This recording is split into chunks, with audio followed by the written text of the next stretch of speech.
मौत एक ऐसी मंजिल है जहां पहुंचकर सारे गिले शिकवे मिट जाते हैं। ये दास्तान दो दोस्तों के बीच दुश्मनी की है, जहां मौत की भविष्यवाणी का डर जबरदस्त बदलाव लाता है। जय और बीरू दोनों के बीच बचपन से ही गहरी दोस्ती थी। दोनों की दोस्ती व्यापारिक साझेदारी तक पहुंच चुकी थी। बीरू अक्सर अपने काम में लापरवाही करता था, लेकिन जय उसकी हरकतों को नज़रअंदाज करता था।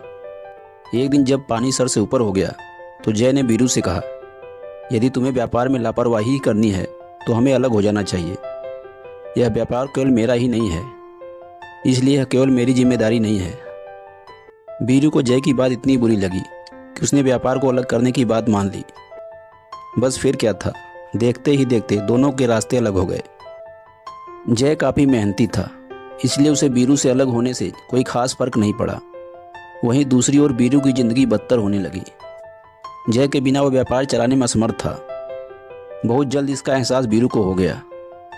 कुछ ही सालों में जय की मेहनत ने असर दिखाना शुरू किया और उसका व्यापार दुगनी तेजी से बढ़ने लगा, जिसका पता चलते ही बीरू के कलेजे पे सांप लौटने लगा। वह मन ही मन ईर्ष्या भाव से जलने लगा। उसे जय की तरक्की देखकर घुटन होने लगी। तभी उसने तय किया कि वह अपने दोस्त को जान से मार देगा। बीरू ने अपने दिल में प्रतिशोध की आग जलाकर जैसे ही जय की कंपनी में पहुंचा तो उसे पता चला कि जय कहीं बाहर गया हुआ है। उसी कंपनी में बीरू की नज़र एक बुजुर्ग मुलाजिम पर पड़ती है, जो शुरुआती दौर से ही कंपनी में काम कर रहे थे, लेकिन व्यापारिक बंटवारे के दौरान उन्होंने जय के साथ काम करना सही समझा। बीरू इनके पास पहुंचकर धमकी भरे अंदाज में जय को मारने की बात कहता है। बीरू की बात सुनकर बुजुर्ग कर्मचारी हंसने लगता है। उन्हें हंसते हुए देख बीरू को ताज्जुब होता है। वह उनके हंसने की वजह पूछता है।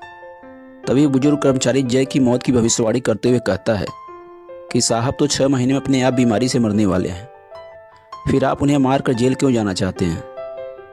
कर्मचारी की बात सुनते ही बीरू के पैरों तले जमीन खिसक गई। उसे अपने फैसले से घृणा होने लगी। उसे यकीन ही नहीं हुआ कि उसका दोस्त इतनी जल्दी दुनिया से चला जाएगा। जय की मौत की खबर ने बीरू का गुस्सा शांत कर दिया था। वह अपनी नम आंखों से बुजुर्ग व्यक्ति से हाथ जोड़कर माफ़ी मांगते हुए कहता है कि जय को मेरे बारे मत बताना, उसे दुख होगा। और इतना कहते ही बीरू वहाँ से वापस चला जाता है। रह रह कर बीरू को जय की चिंता सताने लगती है, लेकिन दोनों के बीच पैदा हुए मतभेद हर बार उसे जय के पास जाने से रोक लेते थे। धीरे धीरे बीरू जय के प्रति सहानुभूति रखने लगता है। उसे जय की पुरानी बातें याद आने लगती हैं। उसे लगता है कि जय के मरने से पहले उसे अपने बचपन के दोस्त से एक बार जरूर मिलना चाहिए।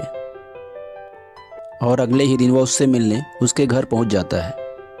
बीरू को अपने सामने देखकर जय खुश हो जाता है और उसे बैठने को कहता है। जय के सामान्य बर्ताव को देखकर बीरू सोच में पड़ जाता है। उसे लगता है जय को अपनी मौत के बारे में नहीं पता है, इसलिए वह जय से उसकी बीमारी के बारे में कुछ नहीं पूछता। जय इतने सालों बाद अपने दोस्त से मिलकर बहुत खुश था। दोनों पुरानी बातें करके अपनी यादें ताज़ा करते हैं और कुछ देर बाद बीरू वापस आ जाता है। जय से मिलकर बीरू को बहुत अच्छा लगता है।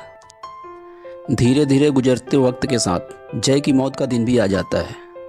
बीरू सारा दिन अपने दोस्त की मृत्यु के गम में दुखी बैठा रो रहा होता है, और जैसे ही रात होती है वो अपने दोस्त के घर पहुंच जाता है।